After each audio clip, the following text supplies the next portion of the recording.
The shears closed through the thick plate with a sound like breaking bone, and Petra Rivven felt the weight of 17 years fall away from her skull in a single stroke. She did not flinch. The wig buyer held up the braid, examining it in the weak winter light that filtered through the canvas awning of his market stall. Dark copper, he had called it, shot through with gold. Rare coloring for an orc, he had said, worth more than the usual black or brown. She did not care about rare. She cared about the coins he counted into her palm. Each one a day her sons would not go hungry. Each one a night they would not wake shivering because there was no wood for the fire. Pleasure doing business, the wig buyer said, already turning away to wrap her braid in paper. Petra touched the back of her neck, felt the strange lightness there, the cropped ends rough against her fingers. She had worn that braid since she was a child. Her mother had plaited it the morning of her wedding. Her husband had unbound it on their wedding night. She had rebraided it the day she buried him, 6 months ago when the fever took him, and every morning since while her son still slept. She pulled her hood up and turned away from the stall, coins clutched tight in her fist. The market square of Millbrook was thin with winter, only the most desperate sellers and buyers braving the cold. Her breath plumed white. The mountains that ringed the valley wore fresh snow, beautiful and merciless. Beautiful things could kill you. She had learned that young. Across the square, a man was watching her. She caught his gaze for only a moment before he looked away, suddenly fascinated by the wooden toys laid out on his own stall. Human, tall, maybe 30 years to her 28. Dark hair that fell into his eyes. Hands that moved with careful precision as he picked up a carved horse and pretended to examine it. She knew pretending when she saw it. He had been watching when the shears closed. He had seen. Shame burned hot in her chest, unexpected and unwelcome. She did not know him. His opinion should mean nothing. She turned and walked away quickly, her boots crunching through the frozen mud, heading for the baker's stall where yesterday's bread sold for half price. Her sons needed to eat. That was all that mattered. They were all she had left. The man at the wood-carving stall watched her go, the toy horse still in his hands. His name was Lennox Denham, and he had been coming to Millbrook Market every 10-day for 5 years, ever since he had saved enough to rent the workshop on the edge of town. He carved beautiful things from wood, useful things mostly. Spoons and bowls and tool handles, things that sold well and kept him fed. But he also carved foolish things, toys and ornaments and little figures of animals, because he could not help himself, because his hands needed to make things that had no purpose except to be beautiful. He had watched the orc woman walk to the wig buyer's stall with her shoulders back and her chin up. He had watched her sit on the stool and pull down her hood. He had watched her untie the leather cord at the end of her braid, long and thick, and the color of autumn leaves. He had watched the wig buyer test its weight, name his price. He had watched her nod. He had watched the shears close, and he had watched her face and seen nothing in it, no expression at all, which was how he knew it cost her everything. Now he set down the wooden horse and looked at the wig buyer's stall. The man was packing up, wrapping his purchases in paper and cloth, tucking them into a leather satchel. Lennox knew him slightly. He came through Millbrook once a month, buying hair from desperate women, selling it in the capital to wig makers who served rich ladies who had never known a hungry day. The wig buyer was not cruel, just businesslike. He paid fair prices. That somehow made it worse. Lennox stood up, locked his cash box, and walked across the square. The wig buyer looked up as he approached, eyes narrowing slightly. Humans and orcs did not mix much, but they mixed more than humans, and the idea of humans mixing with orcs, if that made sense. Which was to say, it was complicated and people had opinions.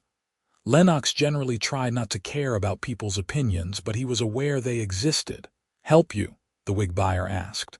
"The braid you just bought," Lennox said. "The copper one, I want to buy it." The wig buyer's eyebrows rose. "It's not for sale. Already bought it, taking it to the capital." "I will pay you double what you paid her." That got the man's attention. His eyes sharpened with interest in something else. Suspicion, maybe. "That's a lot of coin for a hank of hair. What do you want it for?" Lennox had not thought that far ahead. "A gift," he said, which was true in a way. "For who?" "That is my business." The wig buyer studied him for a long moment, then shrugged. "Your coin." He named a price, double what Lennox had heard him pay the orc woman, which meant he was charging 4 times over. Lennox paid it without argument, watching as the man unwrapped the braid from its paper. It was even more beautiful up close, thick and heavy, the plait intricate. Someone had cared for this hair. Someone had loved it. He took the braid carefully, feeling the weight of it in his hands, and walked back to his stall. He wrapped it in a piece of clean linen and tucked it into his satchel. Then he sat down and tried to focus on his work, tried to ignore the way his heart was beating too fast, tried not to think about what he was going to do next, because he knew where the orc woman lived. Everyone in Millbrook knew where the orcs lived. There was a cluster of homesteads about 2 miles north of town, up in the hills where the land was rockier and cheaper. Humans down in the valley, orcs up in the hills, and a careful distance between them that everyone pretended was natural and no one questioned too loudly. Her husband had worked sometimes in town, day labor on the docks when the trade barges came through. People had known him. People had known when he died, and they had talked about it, the way people talked about everything, and Lennox had heard. The widow and her 2 sons trying to make it through the winter. He had thought about her more than he should have in the months since. He had seen her sometimes in the market, buying carefully, counting coins. He had noticed her hands, strong and capable. He had noticed the way she moved, economical and graceful. He had noticed the way she spoke to her sons when they came with her, patient and loving and firm. He had noticed, and he had not approached, because what would he say? He was nobody to her. Just another human in a town full of humans, and she had enough to worry about. But now he had her braid in his bag, and a plan that was either kind or deeply foolish, and probably both. The market closed as the sun began to set, pale and cold behind the clouds. Lennox packed up his stall, counted his earnings, and walked home to his workshop. It was a small building at the edge of town, 1 room for working and 1 for living, with a loft above where he slept. He made himself dinner, bread and cheese and an apple, and sat by the fire trying to read but not seeing the words. When full dark came, he wrapped himself in his heavy cloak, picked up the linen-wrapped braid, and walked out into the cold. The road north was frozen hard, easier to walk than it would be in the muddy seasons. The moon was half full, bright enough to see by. He knew the way. He had walked it once before, months ago, telling himself he was just exploring the countryside, not admitting even to himself that he was trying to learn where she lived. Her homestead was small, a stone house with a thatched roof, a barn, a chicken coop, a vegetable garden lying fallow under frost. Smoke rose from the chimney. A single window glowed with firelight. He could hear voices inside, faint and warm. One of her sons laughed at something, the sound bright in the cold night. Lennox stood at the edge of the clearing, hidden in the shadow of the trees, and felt suddenly absurd. What was he doing? This was not kindness. This was intrusion. She had made a choice, a hard choice, and now he was going to undo it without her permission, without even telling her who or why. It was presumptuous. It was arrogant. He walked forward before he could talk himself out of it, crossed the clearing quickly and quietly, and set the wrapped braid on her doorstep. Then he turned and walked away fast, his heart hammering. He did not look back. He told himself this was enough, this one thing, returning what she had lost. He told himself he would not do it again. He did it again. 3 days later, he cut and split a cord of firewood, loaded it onto a borrowed cart, and hauled it up to her homestead in the late evening. He stacked it neatly by her door, working quickly in the cold, and left before anyone came out. 2 days after that, he noticed her son in the market, a boy of maybe 10 years, wearing boots that were splitting at the seams.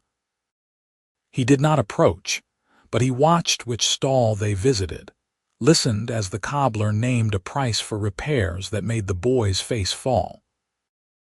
That night, Lennox walked to the cobbler's shop after hours, paid for the repair himself, and left a note saying the boots would be ready in the morning, no charge. A week later, he left a sack of flour, then a smoked ham, then a bundle of candles and a pot of honey. He was careful. He never came during the day. He never left a note. He never let himself be seen. He told himself he was just helping, just doing what anyone would do, what anyone should do. He told himself it was not about her specifically. He told himself he would stop soon. He did not stop. Petra found the braid on her doorstep the morning after she sold it, coiled in its linen wrapping like a sleeping snake, and for a long moment she simply stared. Then she knelt and picked it up, unwrapped it, and felt the weight of it in her hands, familiar and impossible. Her braid, her hair. Returned. Her first thought was that the wig buyer had changed his mind, decided it was flawed somehow, come to demand his money back. But the coins were still in her purse, already spent on bread and milk and a winter coat for Rorik, her younger son. And there was no note, no demand, nothing. Her second thought was magic, but she dismissed it. Magic was rare and expensive, not wasted on returning hair to orc widows. Her third thought was a mistake, but that made no sense either. This was unmistakably her braid, her copper gold hair with its particular patterns of light and dark. Someone had bought it back. Someone had brought it here. Someone knew where she lived.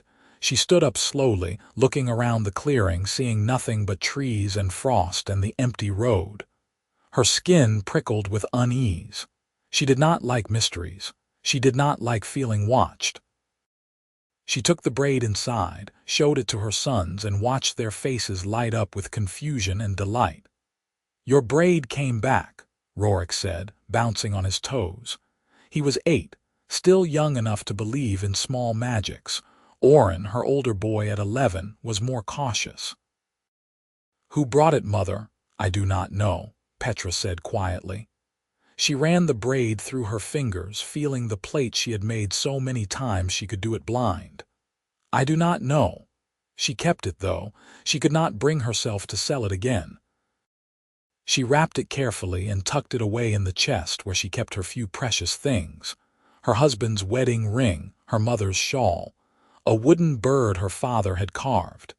Things that had no use except to remember. Then the firewood appeared, and she knew something was very wrong.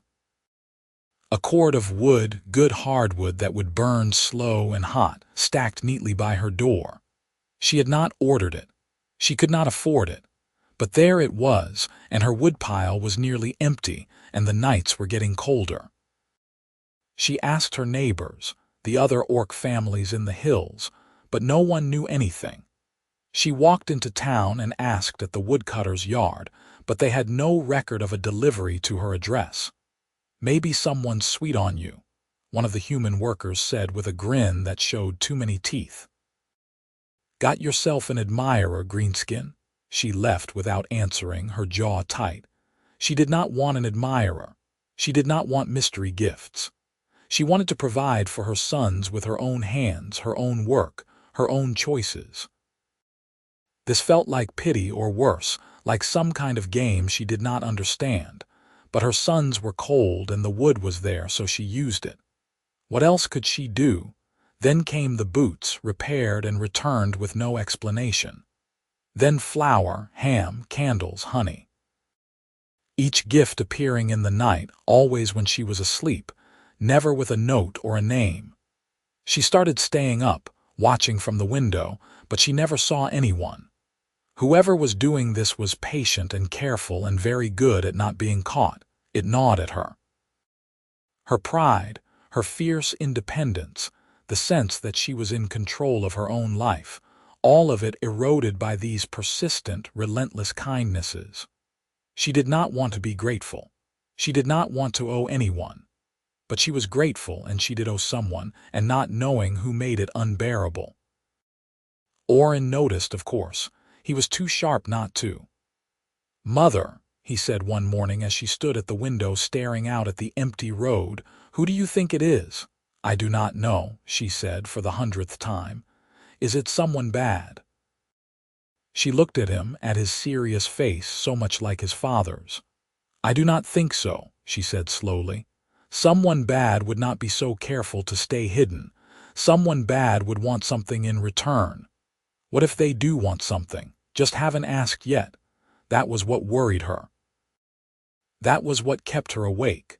Because in her experience, no one gave without expecting something back, and the longer the giving went on, the larger the debt grew, and the worse the asking would be when it finally came. The town was talking. Of course the town was talking. Millbrook was small enough that everyone knew everyone's business, or thought they did, and an orc widow receiving mysterious gifts was the kind of story people loved. Petra heard the whispers when she came to market, saw the looks, the speculation. Some people thought it was charity from the church, though the priest denied it. Some thought it was one of her orc neighbors, though they all denied it too.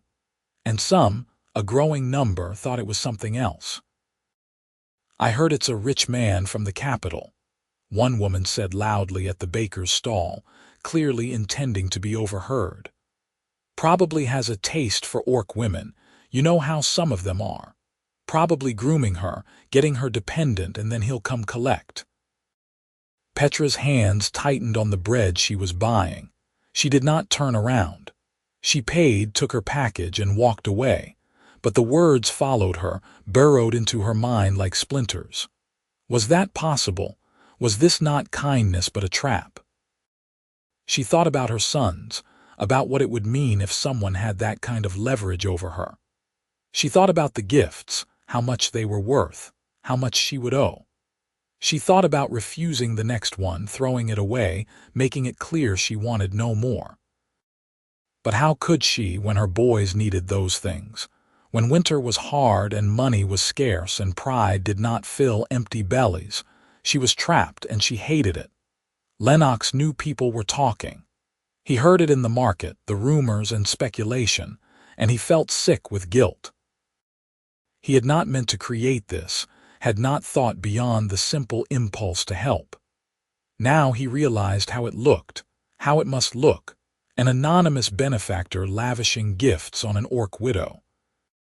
The implications were ugly, and he did not know how to fix them without revealing himself, and he was afraid that revealing himself would only make things worse. Because what would he say? "I saw you sell your braid and it broke my heart, so I have been secretly giving you things for weeks." That sounded obsessive. "I have been watching you for months, and I think you are beautiful and brave, and I wanted to help." That sounded predatory. There was no way to explain that did not sound wrong, because maybe it was wrong.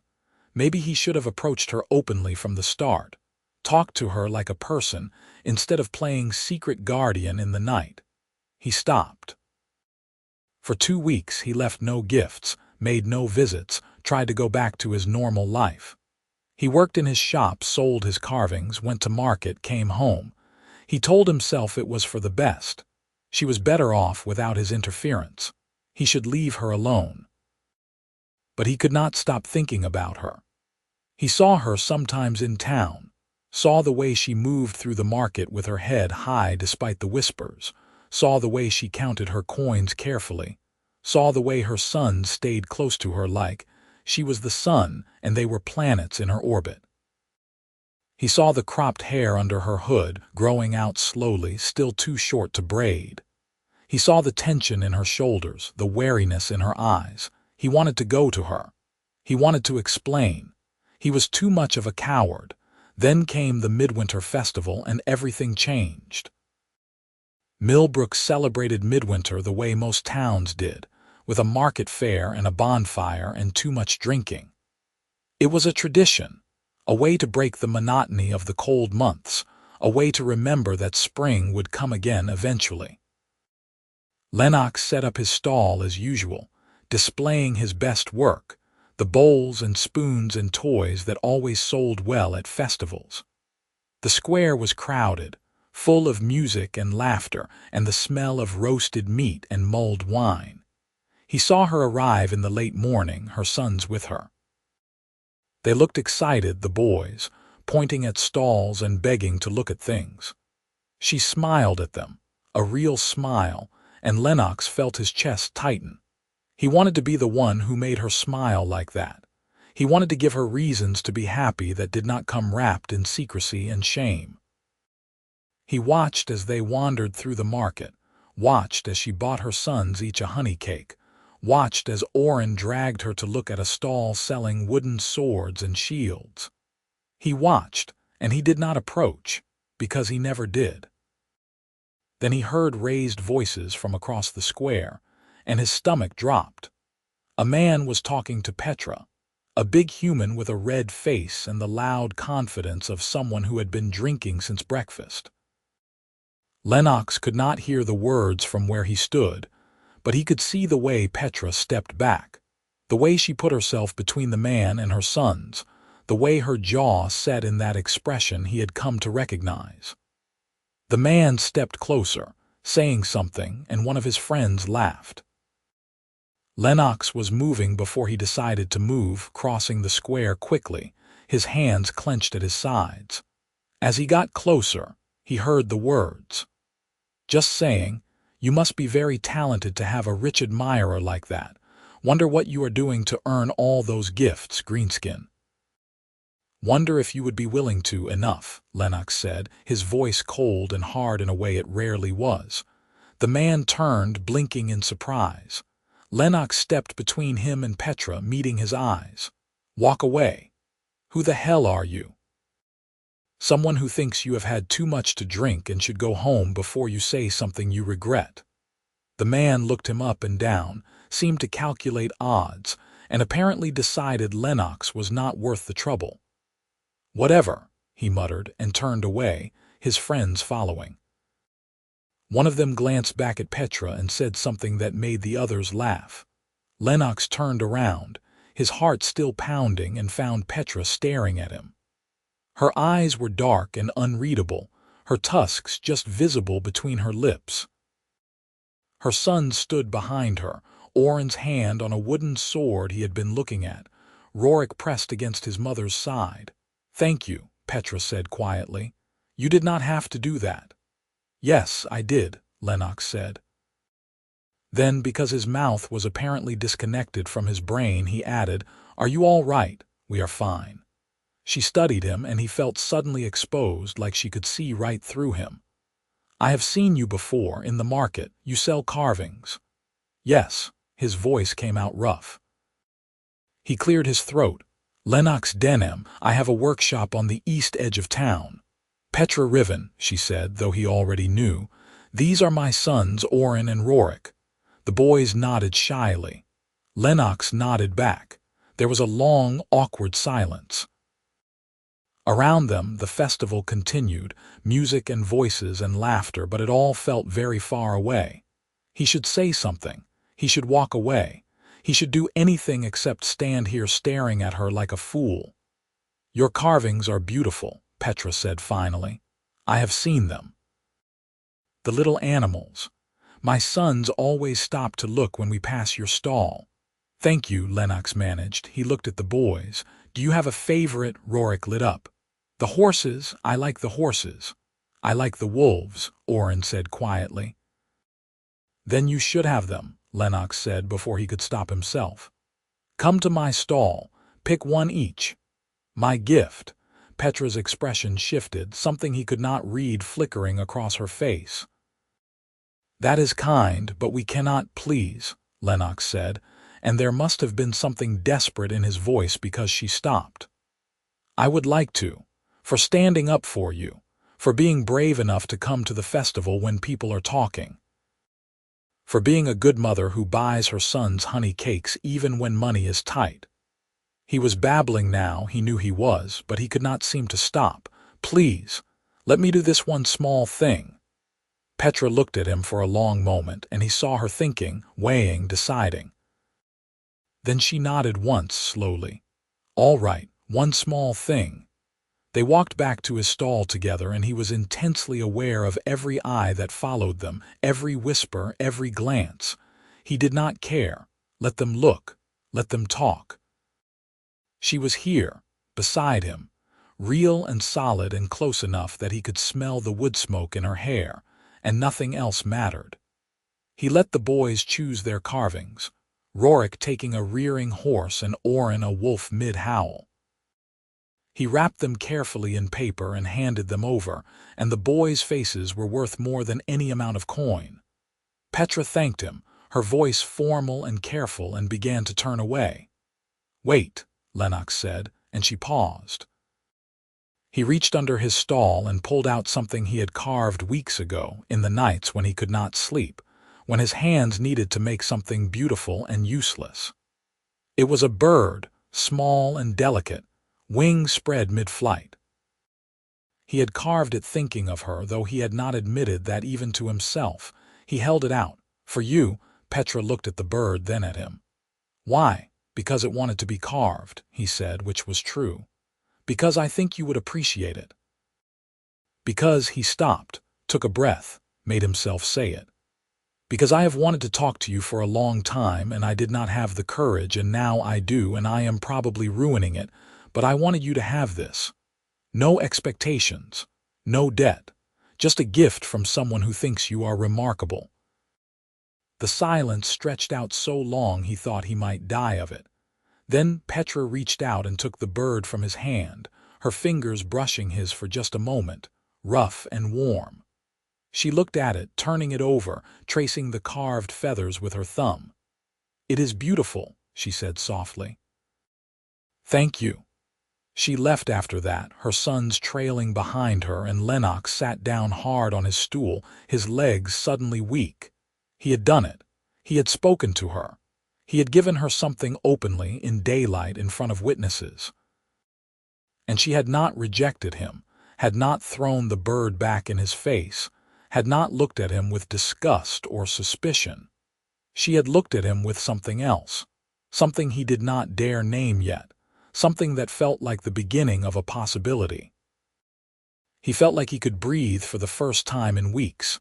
Petra walked home with her sons, the wooden bird wrapped carefully in her pocket, her mind spinning. Lennox Denham, the woodcarver, the man who had been watching her in the market the day she sold her braid. The man who had stepped between her and a drunk without hesitation. The man who had looked at her like she was something precious. Could it be him? Could he be the one leaving gifts on her doorstep? She turned the idea over in her mind, examining it from every angle. It made a kind of sense. He had been there the day she sold her braid. He would have known what it cost her. He was a craftsman, not rich but comfortable enough to afford kindness. And he had just given her sons toys and her a carved bird without asking for anything in return, without even hesitating. But why would he not just tell her? Why the secrecy, the anonymous gifts in the night? Maybe because he was human and she was an orc, and that mattered to people. Maybe because he was afraid she would refuse. Maybe because he was kind but careful, not wanting to impose. Or maybe it was not him at all, and she was grasping at shadows, wanting to put a face to the mystery because the not knowing was driving her slowly mad. That night, after her sons were asleep, she took the wooden bird from her pocket and sat by the fire, studying it. The carving was exquisite, every feather distinct, the eyes bright and alert, the wings positioned perfectly mid-flight. This was not the work of someone who carved carelessly. This was art. This was love translated into wood. She set it on the shelf above the hearth, where she could see it, and went to bed. But she did not sleep. She lay awake, thinking about warm brown eyes and careful hands, about a voice that had been soft when he spoke to her sons and hard when he faced down a drunk. She thought about the way he had blushed when she thanked him, the way he had stumbled over his words like a boy instead of a man grown. She thought about the way he had called her remarkable. No one had called her that before. Beautiful, sometimes, when she was young. Strong, often. Brave, occasionally. But remarkable. That was new. That was different. That felt like he saw something in her that others missed. Against her will, against her better judgment, against all the warnings she had given herself about hope and trust and letting people close, Petra felt something warm unfurl in her chest. Something dangerous. Something that felt almost like falling. 2 days later, she found another gift on her doorstep. A basket of apples, winter keepers, still crisp and sweet. And this time, tucked between the apples, a small carved rabbit. Her heart kicked hard against her ribs. She picked up the rabbit, felt the familiar quality of the carving, the same style as the bird. She looked around the clearing, seeing nothing, hearing nothing. But she knew. She was almost certain she knew. It is you, is it not? She said to the empty air, to the woods, to whoever might be listening. Lennox Denham, it is you. No answer came.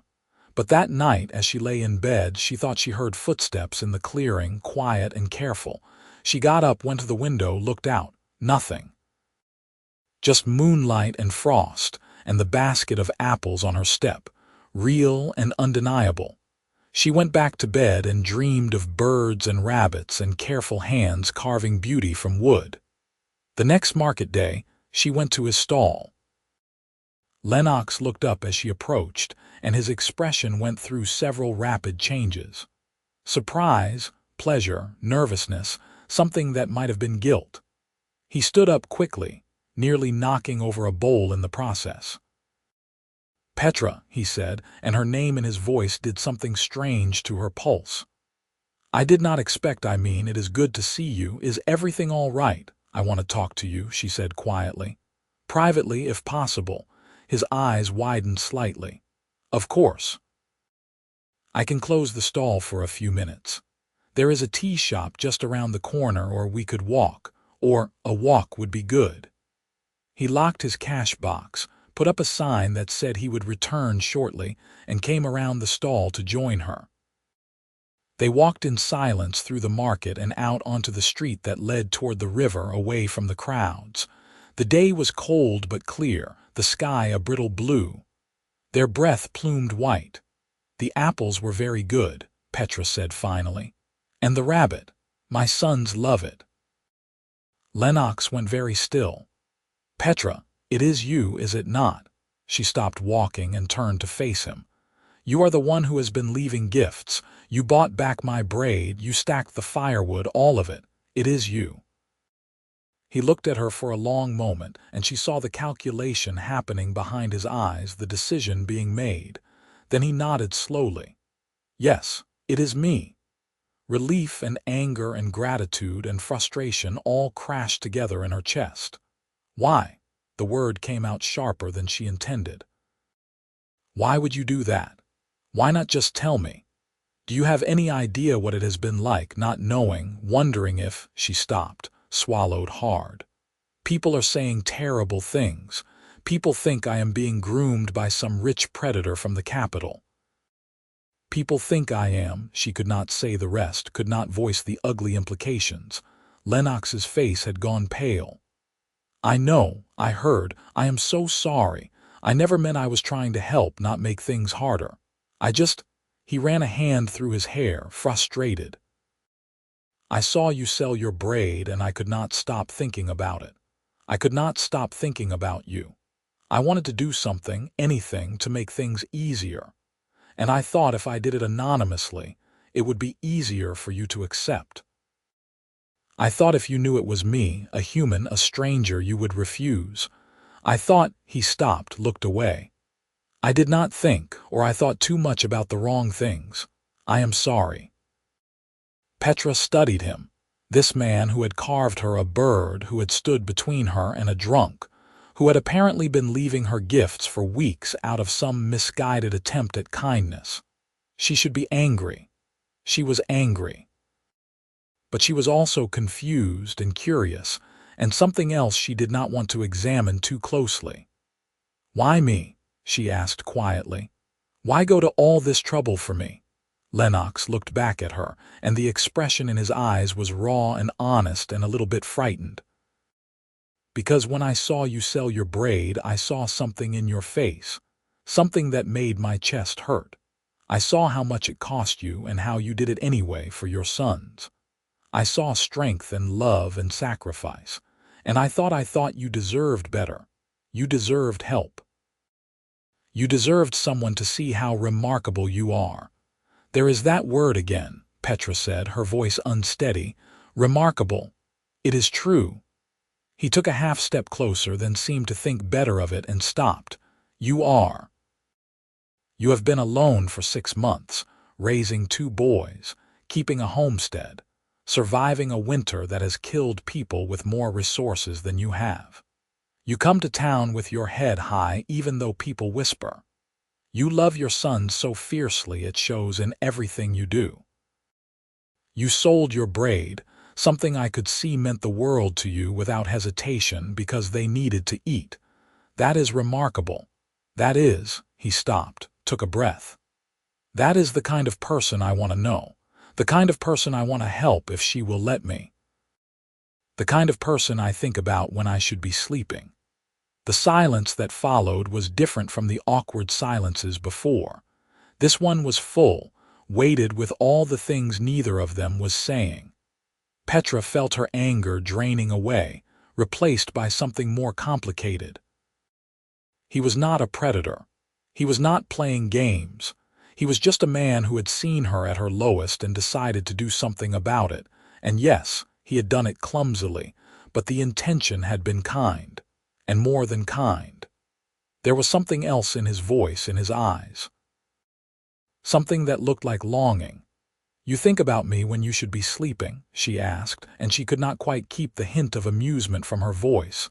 Lennox flushed, the color rising in his cheeks. Yes, more than I should. More than is probably appropriate, considering we have barely spoken. I am not trying to, I do not expect anything from you. I wanted you to know."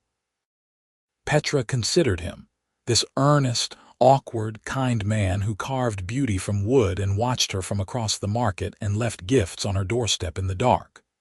She thought about the wooden bird on her shelf, the careful details of its wings. She thought about the way he had spoken to her sons, gentle and warm.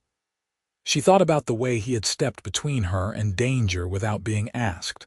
And she thought about the way her heart had felt when she realized it was him, not disappointed, not relieved, but something warmer. Something that felt dangerously like hope. "I need to know something," she said slowly. "The gifts, the braid, the firewood, all of it, was it charity, was it pity?" "No," Lennox's answer was immediate and fierce. "Never, it was," he struggled for words. "It was courtship, I suppose. The worst courtship in the history of the world, done backwards and in secret, but that is what it was. I wanted to give you things. I wanted to make your life easier. I wanted you to be happy, even if you never knew it was me, even if I never got to see it. Does that make sense?" "Courtship," Petra repeated, tasting the word. "You were courting me, yes, badly, very badly. And now that I know it is you, what do you want?" Lennox looked at her, and she saw the fear in his eyes, the vulnerability, the courage it took to answer honestly. "I want to know you," he said quietly. "I want to talk to you, I want to make you laugh. I want to meet your sons properly if you will let me. I want a chance. Not because you owe me anything, not because of the gifts." Just because I think we could, because I would like to see if he stopped, took a breath, tried again. I would like to court you properly, openly, if you would be willing to let me try. Petra's heart was beating very fast. This was dangerous. This was foolish. He was human and she was an orc, and people already talked, and it would only get worse if she said yes. Her sons would have to deal with the whispers. She would have to deal with the judgment. And what if it did not work? What if he decided she was not worth the trouble, not worth the scandal? What if he left, like everyone eventually left, and she was alone again with a broken heart and two sons who had learned to hope for things they could not have? But what if it did work? What if he meant every word? What if this awkward, earnest, kind man with his careful hands and his soft eyes was exactly what he seemed? Someone who saw her and wanted to know her. Someone who thought she was remarkable. What if she was brave enough to find out? "I will think about it," she said finally, and saw the flash of disappointment in his eyes before he hid it. "I am not saying no. I am saying I need time. It has been a lot. I need to think. I need to talk to my sons. I need to," she paused. "I need to know you better before I make that kind of decision. You have been watching me for months, but I have barely spoken to you. It is not a fair beginning." Lennox nodded quickly. "Of course. Yes. That makes sense. Take all the time you need, and if the answer is no, I will respect that. I will leave you alone. No more gifts, no more anything, I promise." "I do not want you to leave me alone," Petra said, surprising herself. I want what you said. I want to talk. I want to know you. I want to see if this, whatever this is, could be something real."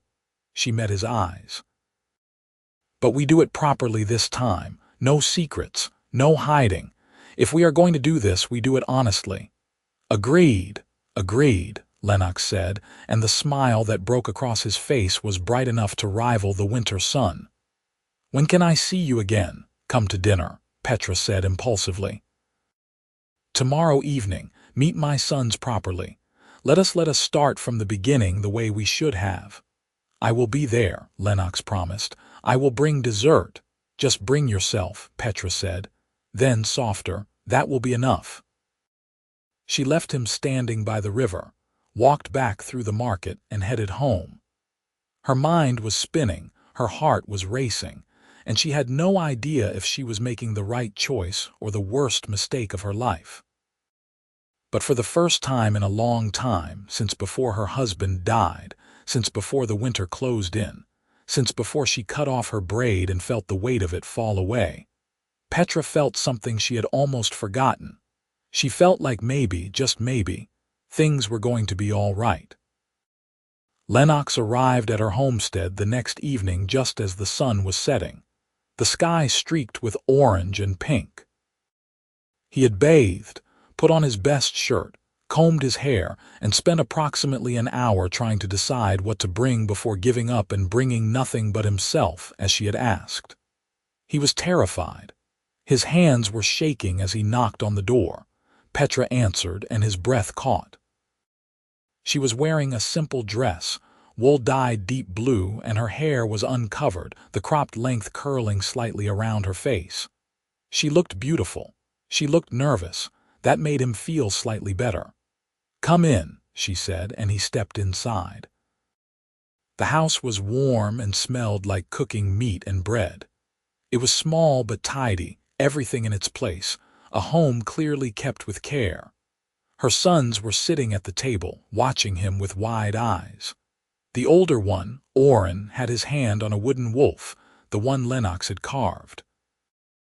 The younger Rorik was clutching a carved horse. "Boys, this is Lennox Denham," Petra said quietly. "He is joining us for dinner." "Hello," Lennox said, suddenly unsure how to talk to children. He had no siblings, no nieces or nephews. He carved toys for them but rarely spoke to them. "It is good to see you again." "Did you really make these?" Rorik asked, holding up the horse. "I did. It is really good. The legs look like they are moving." "Thank you. I tried to make them look alive." "You succeeded," Oren said quietly. He was studying Lennox with an intensity that reminded him sharply of Petra. "Mother says you are her friend." "I would like to be," Lennox said carefully, "if that is all right with all of you." The boys exchanged glances, some silent communication passing between them. Then Rorik nodded. "It is all right. You stopped that man from being mean to Mother. That was good. Anyone would have done the same." "No," Orin said flatly. "They would not. Most people do not help orcs." The simple, matter-of-fact way he said it broke Lennox's heart a little. These boys had learned too young that the world was not fair, that people would judge them for their green skin and their tusks, that kindness was not to be expected but treasured when it appeared. "Then most people are fools," Lennox said quietly. "Your mother is one of the best people I have ever met, and I suspect you two are as well." Orin's expression softened slightly. Rorik grinned, and Petra, standing by the hearth, smiled in a way that made Lennox's chest feel too small for his heart. They sat down to dinner, venison stew and fresh bread and winter vegetables. It was simple food, but it was good, and Lennox said so. They talked, carefully at first, then more easily as the evening went on. The boys told him about their lessons, their chores, their plans for when spring came. Petra told him about the homestead, the garden she would plant, the chickens that refused to lay eggs in winter. Lennox told them about his carvings, the strange requests he sometimes got, the time a customer wanted a spoon carved to look like a swan and refused to accept that it would be impractical. They laughed. It was warm and comfortable and felt like something Lennox had not realized he was missing. Family, belonging, home. After dinner, the boys showed him their room, the wooden toys they had collected, the carvings from his stall that Petra had bought over the years, small things he had made and never thought about again. Seeing them here, arranged on a shelf like treasures, was humbling. "You have been buying my work for a while," he said to Petra when the boys had gone to bed and they stood together by the fire. "You are talented," she said simply, "and my sons loved them. It seemed worth the coin." "I will make them more," Lennox said, "whatever they want. Free before you say anything, not a gift with expectations. Just I like making things for children, I like seeing them happy." Petra looked at him for a long moment, firelight flickering across her face. "You are a good man, Lennox Denham. I am trying to be for you, not just for me. You were good before you ever saw me. That is why," she paused, seemed to wrestle with something. "That is why I think this could work, because you are not good because you want something from me, you are just good." "I do want something from you," Lennox said honestly. "I want your time. Your company, your laughter. I want to know everything about you. I want—" He stopped, not sure how much to say, how far to push. "What do you want?" Petra asked softly. "I want to love you," Lennox said, the words coming out raw and true. "I want the chance to try. I know it is too soon to say that. I know I barely know you, but I think I could. I think I am already halfway there, and I wanted you to know so there are no secrets between us." Petra reached out and took his hand, her fingers rough and warm, her grip strong. "I think I could too," she whispered. "That is what terrifies me.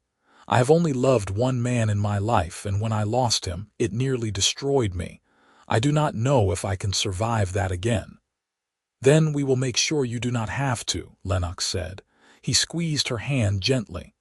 "I am not going anywhere, Petra. Not if you do not want me to. I am in this, whatever this becomes. I am," he paused, met her eyes. "I am yours if you want me." She looked at him. This human man with his soft eyes and his careful hands. This man who had seen her at her worst and called her remarkable. This man who had bought back her braid and left it on her step, because he could not stand the thought of her losing it. And she made a decision. "Yes," she said simply. "I want you." Lennox's face lit up, and then he was pulling her close, wrapping his arms around her, and she let herself be held. It felt good. It felt safe. It felt like something she had not let herself want because wanting was dangerous and hope was fragile and loss was inevitable. But maybe, just maybe, this time would be different. They courted properly after that. Lennox came to dinner twice a week, sometimes bringing food, sometimes bringing carvings for the boys, always bringing himself, his presence, his attention. He helped with chores, splitting wood and mending fences and fixing a leak in the barn roof. He played with Oren and Rorik, teaching them to carve, telling them stories, making them laugh. He talked with Petra, long conversations by the fire after the boys were asleep, learning her history, her hopes, her fears. She told him about her childhood in the mountains, her marriage, her husband's death, the long winter months of wondering how she would survive.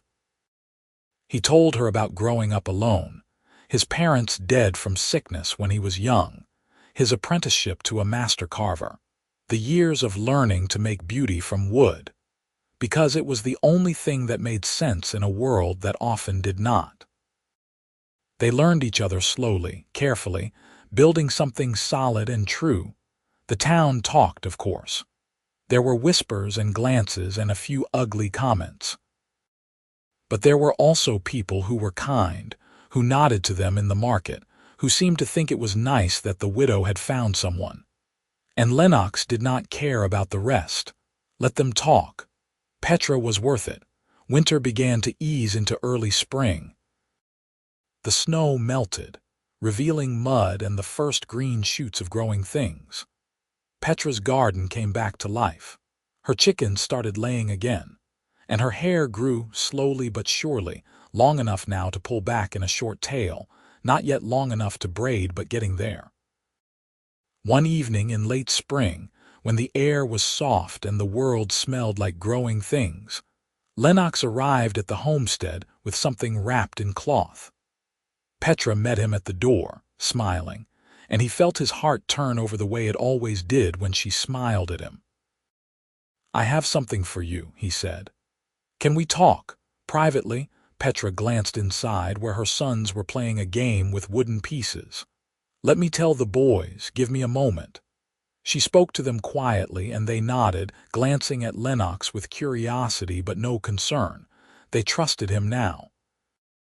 That meant more to him than almost anything.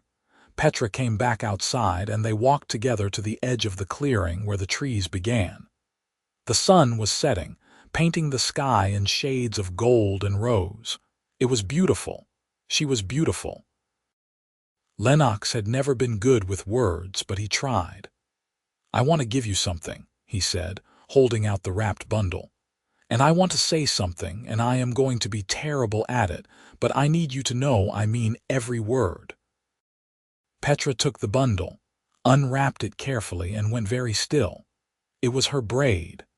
The copper gold braid she had sold last winter, perfectly preserved, coiled like a sleeping snake. She had forgotten about it, had assumed it was lost or sold or gone. But here it was, returned to her again, this time by the man who loved her. "I bought it back the day you sold it," Lennox said quietly. "I returned it to you that night.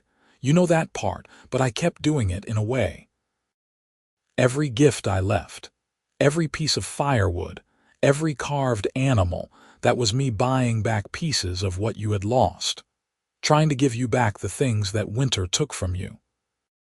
Trying to show you that you do not have to sacrifice everything to survive, that someone sees you, someone values you, someone thinks you deserve to have beautiful things." Petra's eyes were bright with tears. "Lennox, let me finish," he said gently. "Please. I have been thinking about this for weeks, and if I do not say it now, I never will."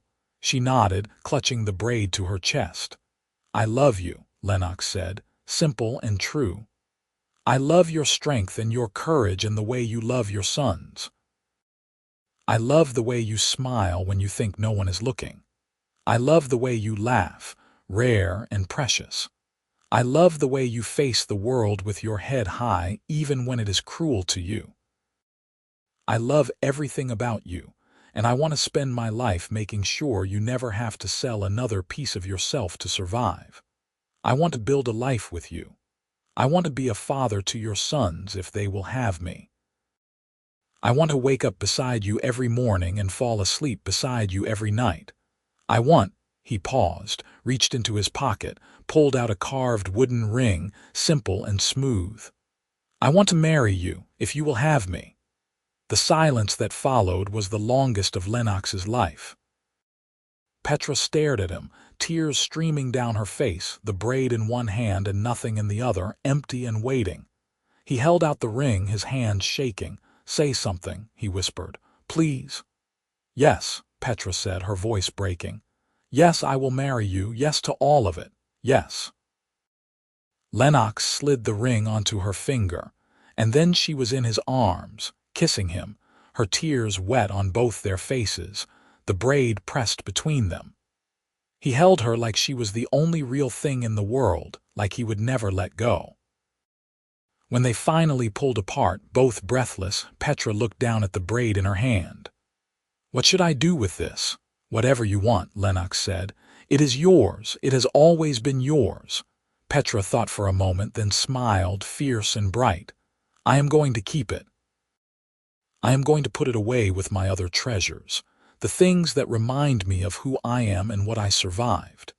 And someday, when my hair is long enough again, I will braid it the way I used to, and I will wear it knowing that I did not lose it, that I got it back, that I got everything back." She looked up at him. "Because of you, because of us," Lennox corrected gently. "You did the surviving, I just helped a little. You did more than a little." Petra reached up and touched his face, her rough palm against his cheek. "You gave me hope when I had none. You gave me a reason to believe in good things. You gave me love. That is not a little thing. That is everything." They stood there in the fading light, holding each other, the braid between them like a promise, like a symbol of everything they had survived and everything they were going to build. And Lennox thought about the day he had seen her in the market, the day the shears had closed and her face had gone blank with the effort of not breaking. He thought about the choice he had made to help, to intervene, to love. And he thought about how a single moment of courage, a single decision to step forward instead of turning away, could change everything. They told the boys that night, and Oren smiled properly for the first time in weeks, and Rorik jumped up and down shouting that they were going to have a father again, and Petra laughed and cried at the same time. They talked about the wedding, about when and where and how. They decided on midwinter, a year from the day Lennox had first seen her, a year from the day her braid had fallen and he had decided to catch it. The town continued to talk, but it mattered less and less. Some people were genuinely happy for them. Some people were scandalized. Most people eventually moved on to the next bit of gossip. And Petra and Lennox built their life together, day by day, moment by moment, choosing each other over and over again. Lennox moved into the homestead that summer. He brought his tools and his carvings and his few possessions, and he fit into the small stone house like he had always belonged there. He taught the boys to carve properly, spending hours in the barn with them, shaping wood into beauty. He helped Petra in the garden, learning which plants needed sun and which needed shade, his hands getting dirty and calloused in new ways. He lay beside her at night and listened to her breathe, and felt at peace in a way he never had before. And Petra's hair grew. Slowly, steadily, inch by inch, her copper-gold hair grew back. By autumn, it was long enough to pull into a small braid. By midwinter, it was halfway down her back. And on the day of their hand-fasting, in the middle of the longest night, with snow falling soft and silent outside, Petra stood before Lennox with her hair unbound, flowing over her shoulders like water, like fire, like everything beautiful and precious in the world. The ceremony was small, held in the stone house with a few witnesses. The local priest agreed to perform it, though he looked uncomfortable doing a mixed marriage. But he did it, because Lennox had paid him well and because even priests needed money in winter. Petra wore a dress she had sewn herself, simple but beautiful, the color of spring leaves. Lennox wore his best clothes and a carved wooden pin Orrin had made for him, a wolf running. They spoke their vows quietly, promises to love and honor and support each other through all the seasons of life. They bound their hands together with a braided cord, green and brown, orc and human, twined into one. And when the priest said they were married, Lennox kissed his wife like she was air and he was drowning, like she was light and he had lived in darkness, like she was everything he had ever wanted and never thought to find. Orrin and Rorik cheered. The witnesses clapped. And Petra laughed, bright and joyful and free. Afterward they had a feast, simple but plentiful. Roasted chicken and winter vegetables and a cake one of the neighbors had made, sweet with honey and spices. They ate and talked and celebrated, and it felt like a beginning, like the start of something good. When the guests had gone and the boys were asleep, Petra and Lennox sat by the fire, her head on his shoulder, his arm around her waist. The house was quiet except for the crackle of flames and the soft sound of their breathing. "I have something for you," Petra said quietly. She stood up, went to the chest where she kept her treasures and pulled out the braid. The original braid, the one she had sold, the one he had bought back. She brought it to him, laid it in his hands. "I want you to have this." Lennox looked down at it, confused. "Why, it is yours." "It is ours," Petra corrected. "It is a reminder of where we started, of what we survived to get here. I want you to keep it, so you never forget what you did for me, what you gave me. And when we have been married for many years, when our hair is gray and our hands are slow, I want you to look at this and remember the winter we met, the spring we fell in love, the day we chose each other." She smiled, fierce and bright. "I want you to remember that love is not just a feeling. It is a choice. It is sacrifice. It is seeing someone at their lowest and deciding they are worth fighting for." Lennox's throat was tight. He set the braid down carefully, pulled her into his lap and kissed her forehead, her cheeks, her lips. "I will never forget," he promised. "Not a single moment." They sat there for a long time, holding each other, watching the fire burn down to embers. Outside, the snow continued to fall, blanketing the world in white. But inside, there was warmth and light and love, and it was enough. The years that followed were not easy, but they were good. Lennox's carving business grew, his reputation spreading beyond Millbrook. People came from other towns to commission his work, and he made enough to support them comfortably. Petra's garden flourished, producing more than enough to feed the family and sell at market. Orrin and Rorik grew into strong, kind young men, learning carpentry from Lennox and farming from Petra, becoming the best of both worlds. And in the 3rd year of their marriage, Petra discovered she was pregnant. The news came in early spring, when the world was green and new. She told Lennox one evening after dinner, just the two of them in the garden while the boys worked in the barn. She was nervous, unsure how he would react. They had never discussed having children together. The boys were his in every way that mattered except blood, and she thought he was content with that. But when she told him, his face lit up with a joy so pure and bright that it took her breath away. He picked her up, spun her around, kissed her until they were both dizzy. "A baby," he kept saying, like he could not quite believe it. "We are going to have a baby." "Are you happy?" Petra asked, laughing and crying at the same time. "Happy does not begin to cover it," Lennox said. He put her down gently, put his hand on her still flat belly. I am terrified and thrilled and so grateful I do not have words for it. Thank you for this. Thank me after the birth," Petra said dryly, "when you have dealt with months of me being enormous and cranky." I will love every moment of it, Lennox promised, and he did.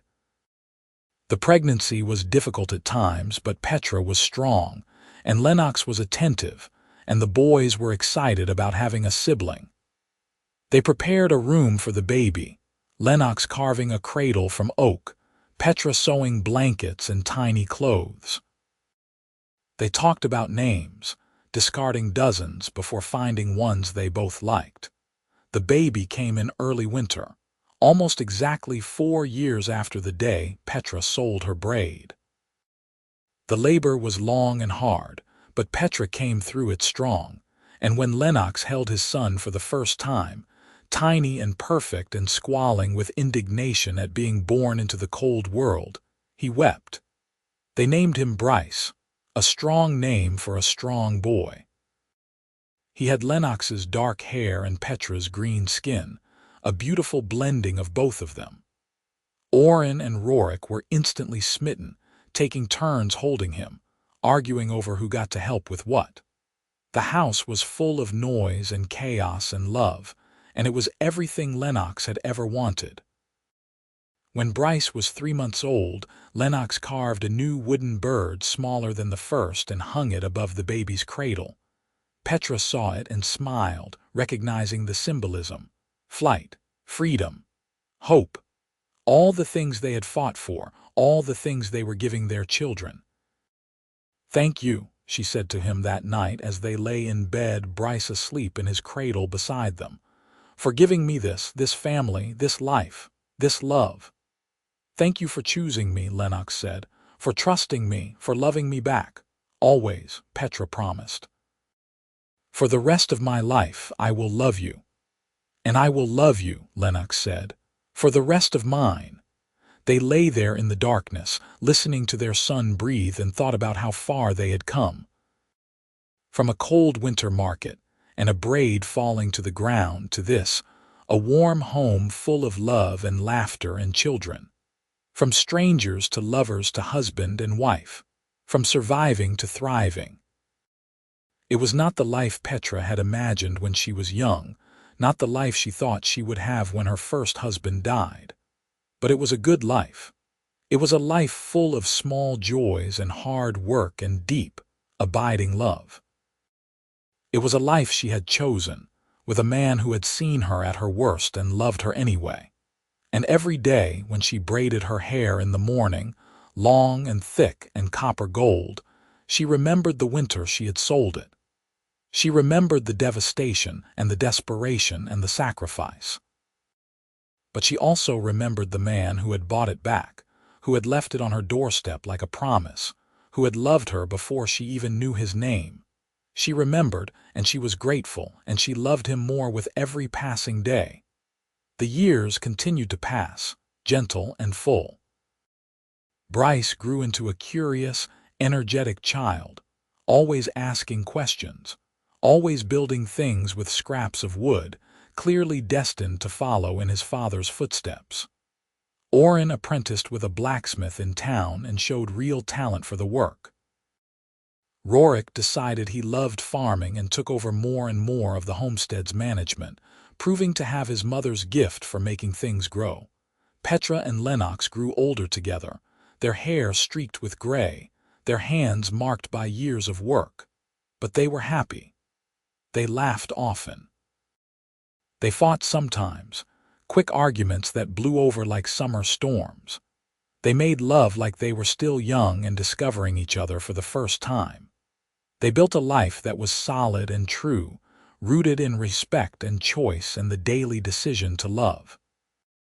And every year on their anniversary, Lennox would take out the braid, the one Petra had given him on their wedding night, and they would hold it together, remembering the winter market and the cold desperation.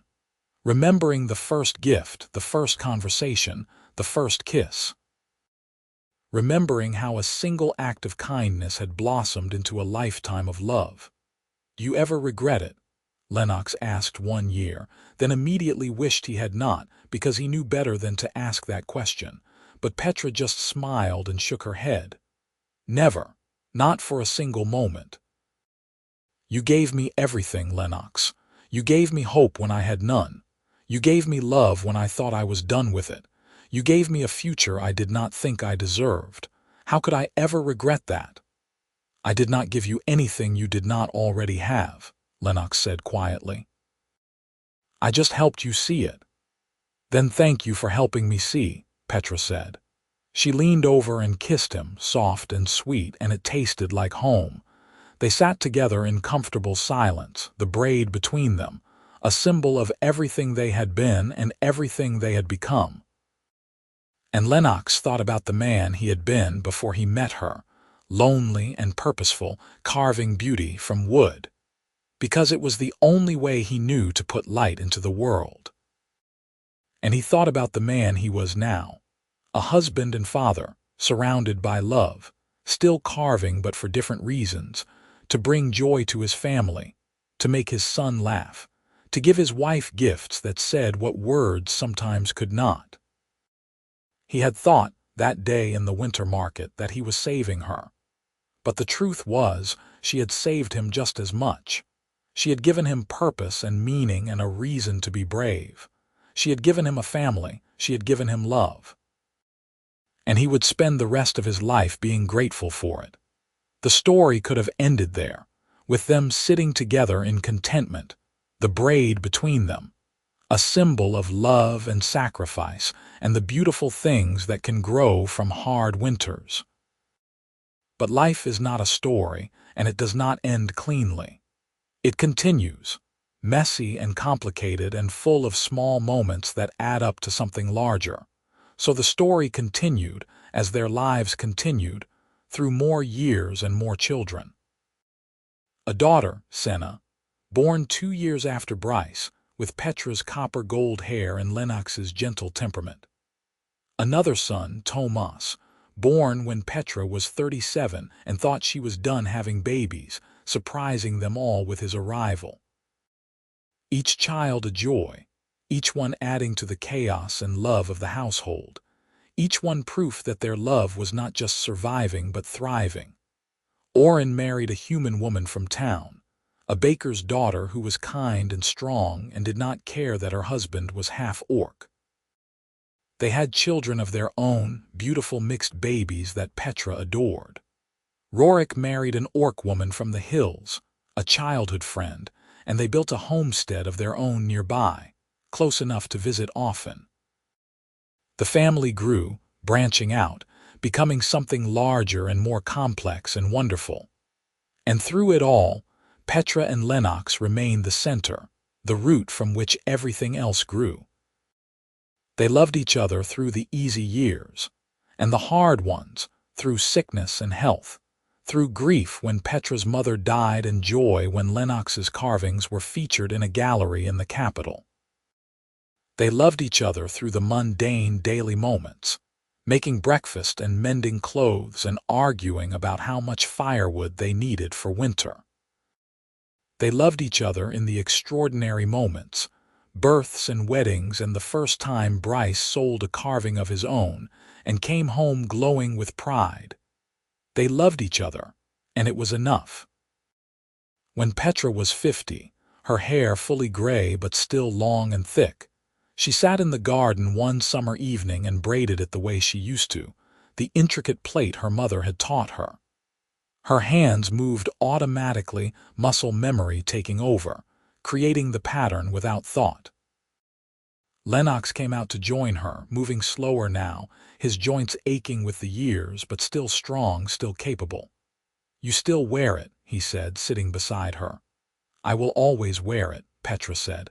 "It is part of who I am, the woman who survived that winter, the woman who met you, the woman who chose to love you." "I am glad you did," Lennox said simply. "Choose me, I mean. It is the best thing that ever happened to me." "It is the best thing that ever happened to me too," Petra said. She finished the braid, tied it off, let it fall down her back. Then she took his hand, lacing her fingers through his. "Thank you for buying back my braid, for seeing me, for loving me." "Thank you for letting me," Lennox said. They sat there in the garden, surrounded by growing things, by the life they had built together, and watched the sun set. It was beautiful, gold and rose and purple, the sky painted in colors too bright to be real. But it was real as the hand in hers, as real as the love that had carried them through decades. And Petra thought about the girl she had been, desperate and alone, cutting off her braid to feed her sons. And she thought about the woman she was now, gray-haired and content, surrounded by children and grandchildren, loved and loving. And she thought about the journey between those two versions of herself, the long, hard road paved with sacrifice and kindness, and the choice to hope. She thought about the man who had walked that road beside her, who had bought back what she had lost and given her so much more. And she squeezed his hand, feeling the answering pressure, the silent communication that said everything words could not. I love you. I love you too, always, forever. The sun set, and the stars came out, and Petra and Lennox sat together in the garden, holding hands, watching the night unfold. And somewhere in the house, their children were laughing, and their grandchildren were playing, and the fire was burning warm and bright, and everything was exactly as it should be. The braid, the original braid that started everything, sat in its place of honor in the chest, wrapped carefully, preserved through the years, a reminder of where they began, a symbol of sacrifice and love and the beautiful things that could grow from the hardest winters. And on this perfect summer night, with the stars bright above, and the man she loved beside her and the family they had built surrounding them, Petra knew with absolute certainty that it had all been worth it. Every moment of hardship, every sacrifice, every tear, all of it had been worth it to get here, to this moment, to this life. She had sold her braid to feed her sons, and he had bought it back and left it on her step. And in doing so, he had given her not just her hair, but her hope, her heart, her future. He had given her everything, and she had given it all back to him, love for love, sacrifice for sacrifice, choice for choice. And together, they had built something beautiful,